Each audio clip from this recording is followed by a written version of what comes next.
Might have clicked on this video and thought, why the fuck is this dumbass talking about Mortal Kombat? He's probably never even played a fighting game in his entire life. Well, you might not know this, but I'm a big Mortal Kombat fan and a fighting game fan. No, that was a lie. I only played the latest 3 games, MKX and MK11, and only a handful of MK9 back in the day, so I do not remember a single thing from that time. I did feel I had a foundation to stand on while making this video, as I have 900 fucking hours in MK11 and already like 30 or 50 hours into MK1, so yeah, I do need to get a life, and no, don't fucking tell me what to. I have some things to say about the newest game though, as I feel I wasn't interested in the slightest for it, but now having played it and finished the story, I was quite surprised. I was also surprised to see the obvious problems and dumb decisions they decided to do in MK1, so being the ultimate opinion-based YouTuber, I decided to make a video about it. I'm gonna be talking about the game in chunks, so if you're curious about a specific segment or aspect of the game, you can just use these timestamps to get there. Side note, warning, and this is really important, I am making this video after only the first couple of patches for the game, so the game might look drastically different after a couple of months or years, but yeah, I am making it right now sometime during September. I think I have no idea what time, month and year it is, but somewhere in September when the game released. Since NetherRealm has a fucking history with not caring about PC players, I decided I might as well make it now, since they probably won't fix it for another fucking 2 to 3 years. A lot of things have been changed since MK11, and I do feel a lot of the changes are good. I feel some of them are not quite as good. The menu and the selection screen is quite different from all the other games, and I do like it, but what I do not understand is why the game is locked at 30 FPS at certain sections and 60 at others. I do not know if it's the same case for Xbox and PS, but I know for PC it is fucking annoying as fuck. New mode for the game, the Invasions, is locked at 30 FPS, but as soon as you get into a fight, it just automatically switches to 60. The same thing goes for Fatalities and Brutalities, where you play at this 60 smooth FPS, and all of a sudden, when you do a Fatality or Brutality, it just switches up instantly to 30 FPS. And it doesn't seem that hard to fix, because a random guy on YouTube made a file which removes the 30 FPS lock and just ups the game to 60 on every single aspect, like the Brutalities, the Invasion modes, whatever. There's only minor issues with it, like some animations just don't play out, or some like heads fall off, or like, but the animations itself in the game are already broken, so I don't know why they just wouldn't implement a 60 FPS patch for PC. Like, it's just dumb to me. It just shows more that they don't really care for the PC players, I guess, because there aren't as many players who play fighting games on PC, but like, show some love to us as well. Don't show us the same love you did for Switch though, please. I do appreciate that we're not in the same barrel as the Switch players. The game removed the free line interaction between characters, and I feel it's a bit of a downgrade since MK11, since it feels really short, and the interactions and conversations characters have between each other, they don't really lead anywhere. Same here, I don't think it would be too hard adding an additional line for a character, but like, what do I know? People complain that the interaction screens, the intros were too long in MK11, so one thing I don't get is that for some game modes, like a casual 1v1 with your friend, you don't get a line interaction between the characters when you rematch. Like, it just instantly pops you into the match. Like, I guess it's good if you want to just play as fast as possible, but if the interactions are already short as they are, why skip out on the line interaction? The only way you can bypass it is by playing King of the Hill with your friend. Get it to save time and get into matches quicker, but I feel like it doesn't save anything at all. It's like 2 to 4 seconds, because you already start off with the animations right after the dialogue, so you're literally saving like 4 seconds at the best. At first I didn't like the graphics of the game, as I felt they look like clayish, which is true about the Switch version.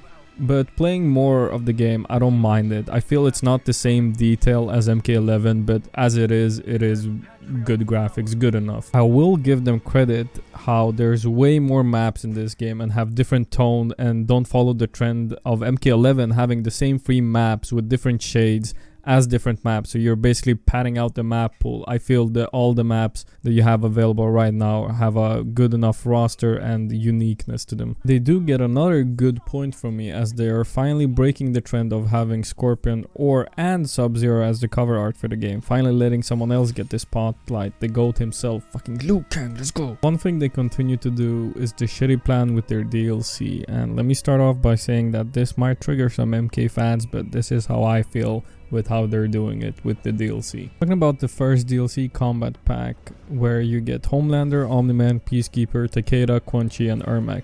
You get 2 characters that are already in the game. While I'm recording it, some players data mined or digged into files or something and found the files for Ermac and Quan Chi, and they're probably both still in their beta form, but their moveset is limited. But it's just looking like all the moves they have are just the same moves from Shang Tsung from MK11 and Noob Saibot. I really do hope that I'm right, that it's just beta files or like placeholder movesets that they have for them, like just to nab the files from MK11 to just import the different strings into them. But if this is the case, that they will actually have these combos and like these strings when they come out, I'm gonna be like, bro, you're literally importing the same characters with the same strings and just redesigning them and adding a couple of new moves. But setting that aside, you're still getting 2 characters that are already in the game, in the story, where you actually fight them. They are in the story, their movesets is already there, like you can fight them, so you could probably still play them. And it's shitty to have characters that are already in the game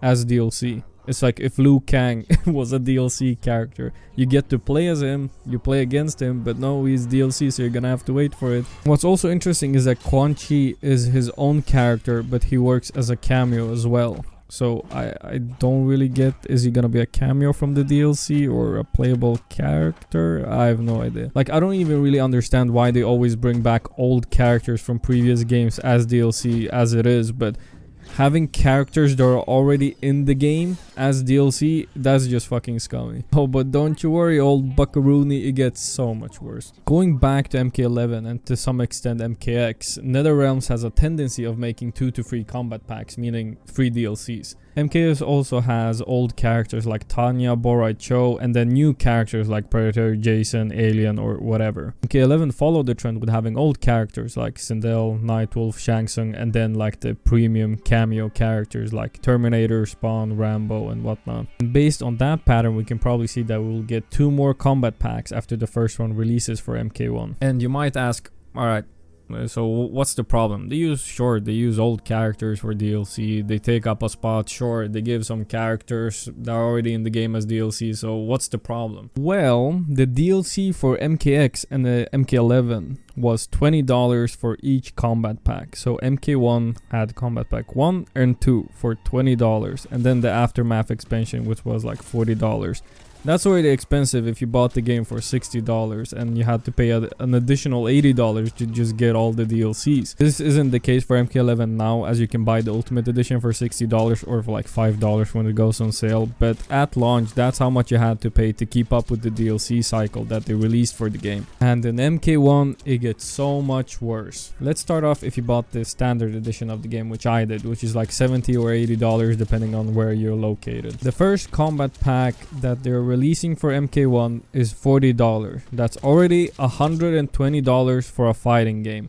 But since the price increased on the combat packs for whatever reason, you still have to pay $80 more for the upcoming 2 combat packs, or the 1 combat pack and the expansion, or whatever they're gonna do. You're looking at $200 for a fucking fighting game. And no, we're not fucking done. If for some reason you don't want to play this story, you can buy Havik for $8. It's literally the Frost situation from MK11 all over again. And if you didn't pre-order the game, you have to pay $8 for Shang Tsung as well, which I didn't do, so I will forever be haunted by the customization menu saying that I have items for Shang Tsung when I don't even own him, and I can't equip or just say like, oh yeah, I know I have new item for Shang Tsung, so it will forever just say to me that I have new items in the customization menu when I don't. It's just for Shang Tsung, but I can't access him. Oh yeah, of course, we're also gonna have a premium currency with a store that you can only earn a bit of, so we force you to buy the currency with real money instead. And it's already dog shit as it is, because it's premium currency to buy exclusive skins, right? But the only exclusive skin that's been on the store,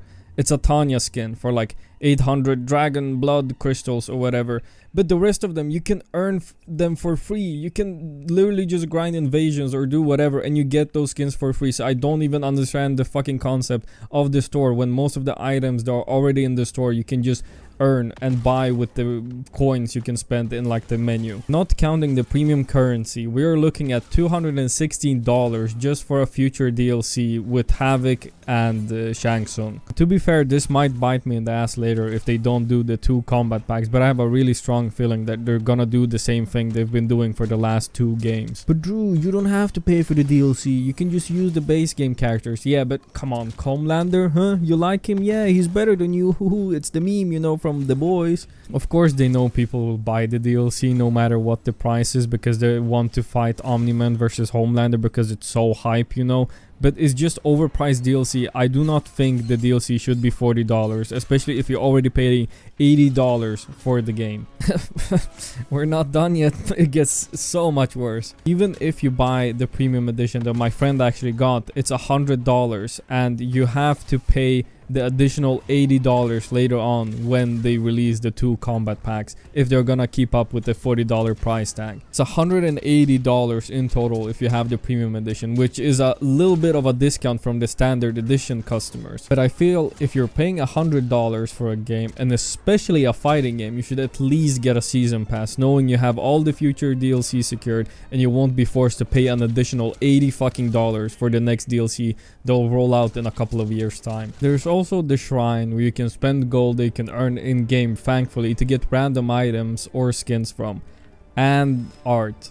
Fucking art. Don't get me wrong, it's cool seeing early stages of production and different artwork for the characters and different designs, but I don't fucking care. Since the beginning, I've only gotten art from this shrine and I'll never look at it. I just want the skins and the different gear pieces. It would make more sense if you unlock the art from the story mode rather than having them on the shrine. Oh, wanna play a quick game of MK1? Yeah, sure, pal. Just give me a minute. I'm gonna take a look at this amazing artwork I got from the shrine real quick. Like all other NetherRealm games, they decided to change the game overall and its system they had. The game is slower overall and it's something I actually really like. Putting the most amount of hours into MK11, I had a really hard time learning MK1, but after playing it for a bit, I am really enjoying it much more than I was MK11. It just feels more rewarding playing the game with trying to get the first hit to get your bar up faster and doing flawless blocks and up blocks to punish your opponents. What I don't like is that the fatal blow is back from MK11, and if you're under 30% you get the move and it can deal up to 30 or 40% damage depending on what character and cameo you use. I don't like it because there is no requirement or punishment for using the fatal blow. If you miss it, just wait a couple of seconds, then just use it again, because why not? It's free 30-40% of damage, just because why not? I liked how they did it in MKX, where you yourself had to spend 3 bars of meter to do the extra, but only did 30-40% or whatever. But if you missed it, you wasted 3 bars. Like,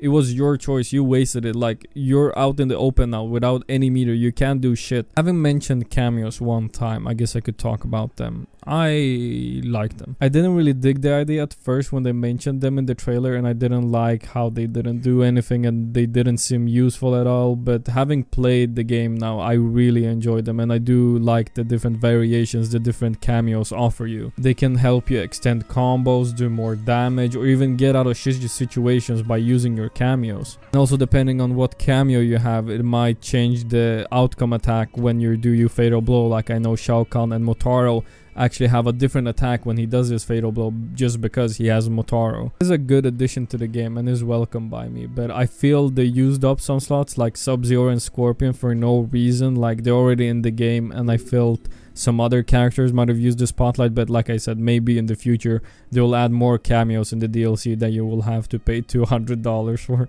I do also appreciate that there aren't any variations in this game as it was in MK11, and it made some characters felt unique in MK11 where you can give your own personal touch to with your own preferred abilities. But I do prefer the simplicity in MK1 where everybody just has the same abilities, and the only real difference is what type of cameo you use to extend your combos or do whatever. I both hate and like the options you had in MK11 for customizing your character. You could choose between certain gear pieces like Aaron Black, who had this mask, pistol and rifle.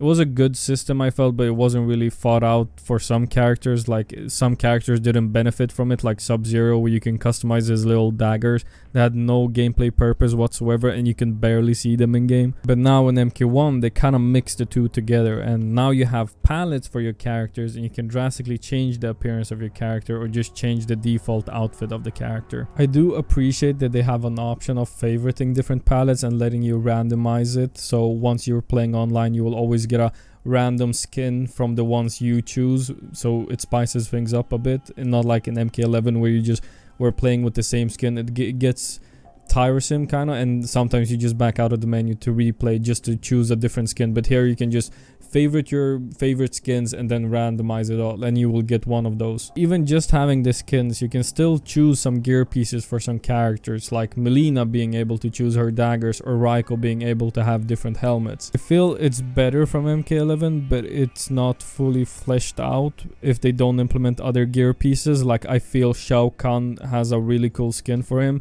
but he doesn't have a mask on, and I would be fine with it if I could just pop a random mask on him, but he only has the options to change his hammer. Like, if you change to this skin, he doesn't have a mask. Like, he fucking looks hideous without a mask on. I want to slap a fucking mask on this motherfucker. I do not care how he looks like. Give me a gear piece where I can select what type of mask or helmet he has, just so I don't have to see his face. Like Scorpion, I get that he only has the mask customization because it wouldn't really change.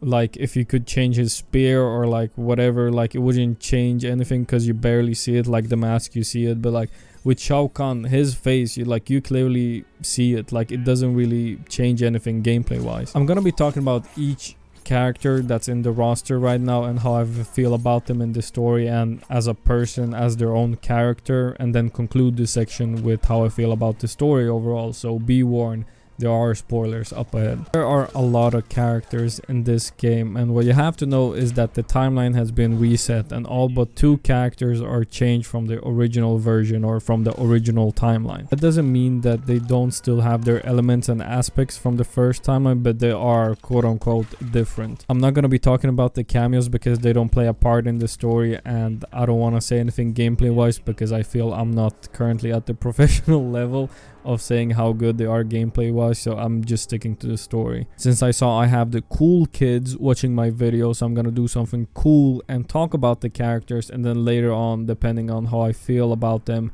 put them in a ranking, in a tier list, depending on how much I like them. And this is purely from a story perspective and not a gameplay aspect, just so you know, and how I personally view the characters and how much I like them. Ashrah. I didn't know this, but at first I thought Ashrah was a new character, but she's been in other games and is making a return here. She had a similar backstory in the other games, but here she is a demon who is an assassin for Quan Chi, and she purified her soul and is seeking revenge on him for killing other demons, and I really like her. She's really cool and actually feels like a character. She seems sweet and genuine and actually concerned for other people, such as the fight she had with Baraka, where she genuinely seemed scared that and was thankful that she didn't do any long-lasting damage to him. She has a clear goal in mind, and I do like the backstory that she just literally purified all the evil she had in herself. She was a fucking demon and she's like, nah, let me just purify all this shit. And the fact that her sword purifies her and senses evil is just really cool. I think as a whole package she's really good. A tier. Baraka. Finally, my boy Baraka is a character and is actually interesting. He's just no longer a goon just going on about and getting his ass whooped, but actually saves the heroes and has his own goals. Like, he has his own little shit to deal with. Before he was just like this champion of his people, but he never really felt like that. He was just like evil. Oh, I am Baraka, I am going to kill you with my bony swords. Like, what? But here he actually feels fleshed out and seems really for the better now that he's quote-unquote a good guy. But he's just so fucking depressing. With every single encounter he has, he just has to tell you how Tarkat has affected him, and he'll probably be dead soon, but just still wishes to do some good with the time he has left. Like in some of the lines, someone is like, how are you feeling, Baraka? He's like, oh, I'll be dead soon because of my Tarkat, but I'll help you guys kill them. Like, bro. And I do also appreciate how he has a backstory now, with giving him more character, with him being a rich merchant and then stripped of their rank and losing his family, and yet he still finds the energy to do the right thing and be a good guy. So A tier. Geras.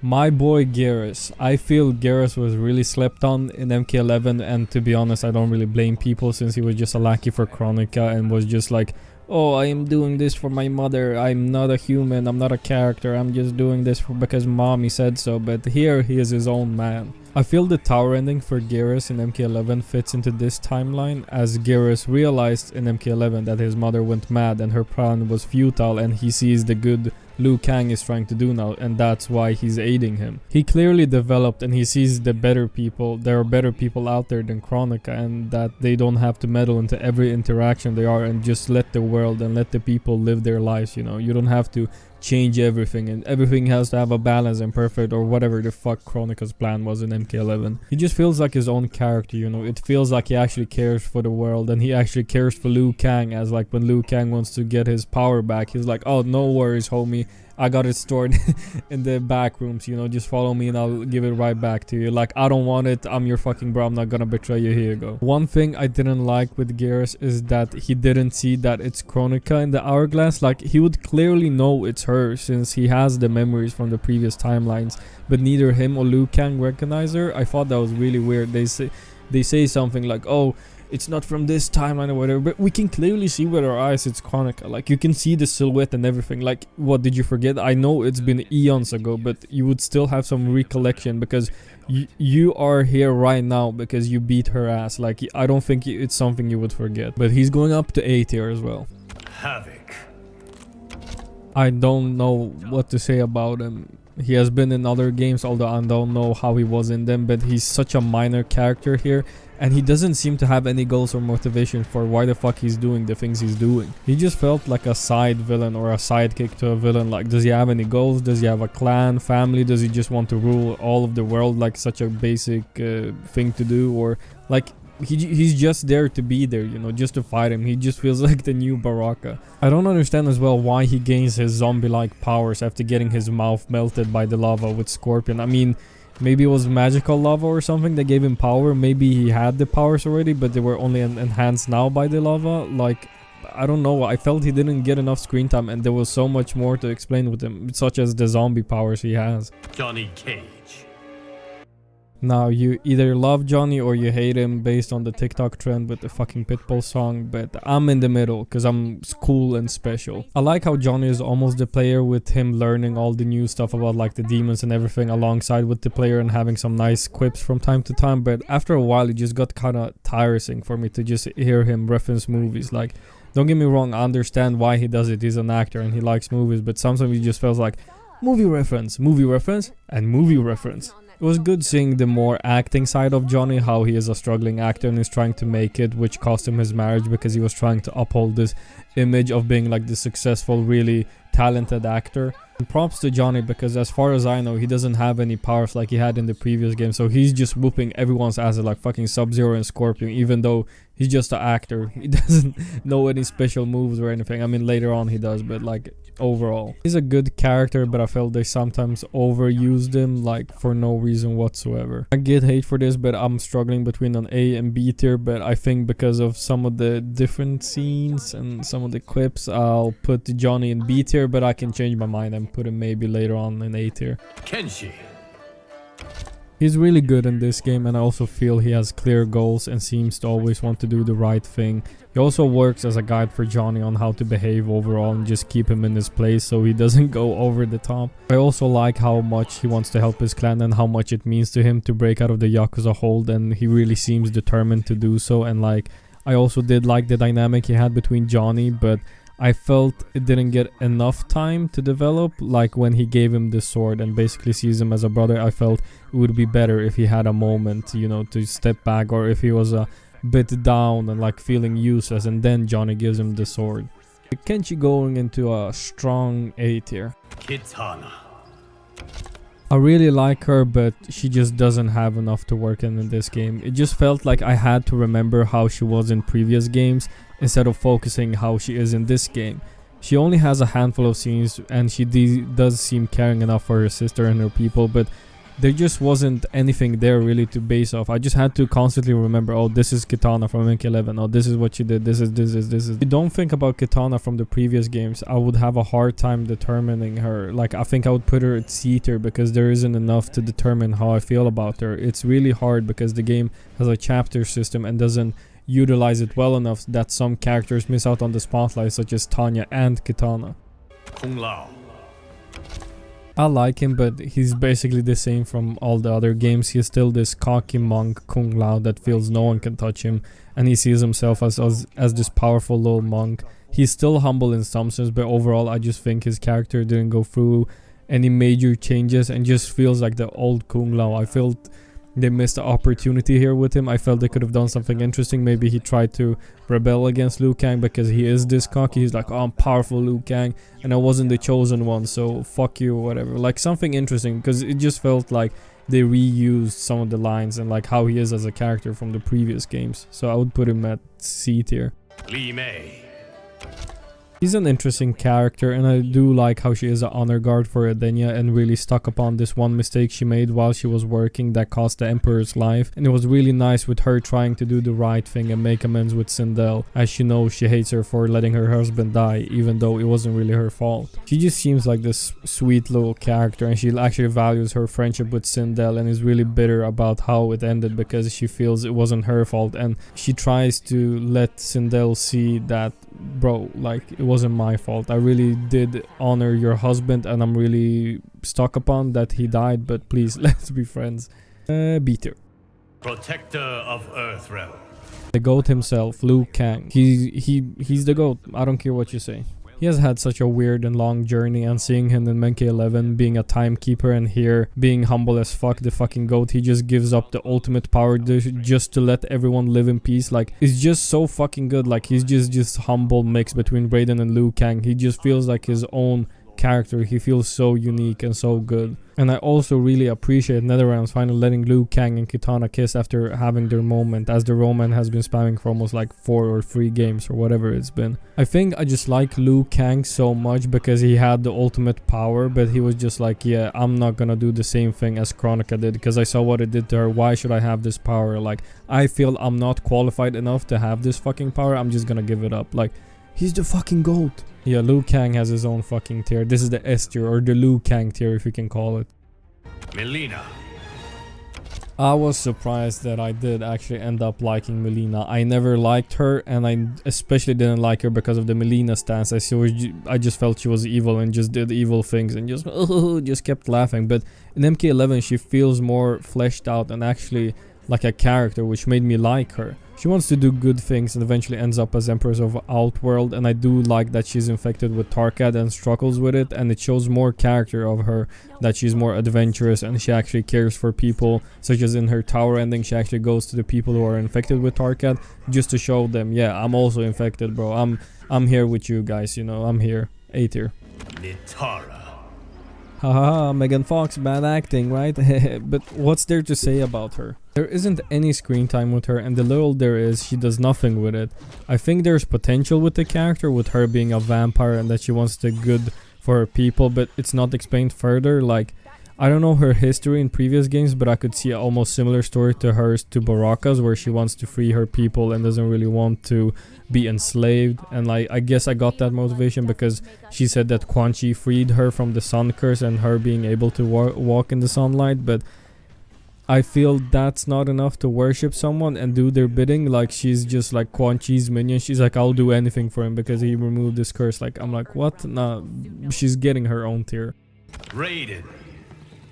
Raiden, my boy. I actually like him in the story. I feel it's better now that he's only human and he's humble, such as he was in the previous games. There's a lot of similarities with the old Raiden here, but he still feels fresh and like his own character, but sometimes it felt it was a little bit too on the nose with the Chosen One. Like, he felt a bit generic at sometimes, like, oh yes, Lord Liu Kang, I will beat him because I am a good guy and I do good things. Even though I do appreciate the Uno reverse card with the dynamic of Raiden and Liu Kang, with now Raiden being the Chosen One and Liu Kang being Raiden. I would put Raiden at B tier. I think I might have put him at C tier because sometimes he felt a generic, but I feel B tier is fine. Rain. Rain, like so many other characters, doesn't get too much to work with in this game, and I don't really know how he was in the previous games, if it was always good or bad, but I just felt his evil look and goals didn't really work in this game. Like, he just wanted to help Quan Chi to enhance his powers or something. I'm pretty sure he was already powerful enough with him being able to control water. Like, I did like what they did with his design, with like him being a sorcerer rather than a ninja. But I thought he was a bad character. Like, I felt his motivations were unclear, and it just felt like I'm bad and evil because the story says so. D tier. Reiko. I like his style, as he looks like a Spartan, and I'm pretty sure he is a Spartan, but as a character, he's just Shao Kahn's puppy. It would be better in the story if he just broke free from simping over Shao Kahn and really invested into the soldier lifestyle, but he just comes out like, he will die for Shao Kahn and I'll suck him off if he pleases, I'll give him the sloppy toppy if he wants it. It just felt like a missed opportunity with him just falling flat and becoming a generic villain number 90. Also, I do not understand why he did this, now just fucking punching the air. It was so fucking awkward when he did it. And I also don't like how when you're choosing him in the select screen, he has a spear but you cannot use it in gameplay. Like, his design is from a Spartan. Spartans use spears and he has a spear, so why doesn't he use it in the gameplay? I would put him at D tier. Reptile. He's good in this game with him being able to shapeshift and actually being a reptile in his natural form, and he transforms into a human because he is a shapeshifter. He felt a bit more unique with him being the only one in his race being able to shapeshift, and I did like how it played a part in the story with how Shang Tsung is able to shapeshift. It's because Reptile taught him how to do that, and I thought that was a really clever way of explaining why Shang Tsung can shapeshift. He wasn't willingly a torturer for Shang Tsung, but I really did like it because as soon as you see him, you can see that he's compassionate and actually cares about the prisoner. Like, he doesn't want to be there, but he has to because he knows Shang Tsung has his family and he will kill them if he doesn't obey. But what he didn't know is that he already killed them. I also do like that he helps the good guys as he feels he has nothing left here. So he's like, yeah, I might as well help you guys. My family is dead. Like, I'll just help you because I'm a good guy. And yeah, I really like him. B tier. Scorpion. Wai Liang, or Scorpion, is really good in this story, and I really like him being honorable to the clan and makes it clear that family comes first for him and it matters the most for him. I really like that he's brothers with Bihan now and that they're still protectors of Earthrealm. And I did like him breaking off eventually and then starting his own clan, but while I like it, it just felt generic. Like, are we really gonna follow the same footsteps with just smaller twists like we did in the previous games? I guess they could explore the dynamic between Sub-Zero and Scorpion a bit more. I felt it was a bit rushed with just having one game to work off where they're brothers and then they're like, oh, we're not brothers. I mean, they are still brothers, but they're not gonna work together anymore. He's going up to 8 here. The Zest Fest himself, Shang Tsung. He's really cool in this game. I like how they stripped him of his magic in the beginning, so he's resorting to using needles and science to just fight all other people, and like all the experiments he's been doing on humans and creatures in order to learn all the things he knows. Like, it's really cool, and I do feel he's one of the more fleshed out characters because he actually has his own thing going on for here, where the first segment of the game he is a merchant and he's already ripping people off, and he's just having this disguise as an old man because he knows people will be more willingly to buy potions from him, from like a sweet dear old guy. It sucks that the previous voice actor didn't do the voice for Shang Tsung now, but I have to give props to the current voice actor as he does a really good job. Chronica Shang Tsung is now really intimidating as he was in MK11, as I felt he was just a standard villain wanting to conquer everything, which was kind of his character in MK11, but I felt they were kind of stuck in a loop with the story. They didn't know where to go with him, so they inserted him with like the basic goals. Either way, I think Shang Tsung was really great. I'm not talking about Chronica Shang Tsung, just the base game Shang Tsung. I feel he was really great and he deserves to be in the GOAT tier next to Liu Kang. Side note here, Quan Chi is not in the game right now, but he is in the story, so I just thought I might as well rank him as well. I don't like him. He just feels like old Quan Chi, but not as convincing as before. There isn't much to say about him. He's just there. He does evil things just because why not? He's going to the Megan Fox tier. General Shao.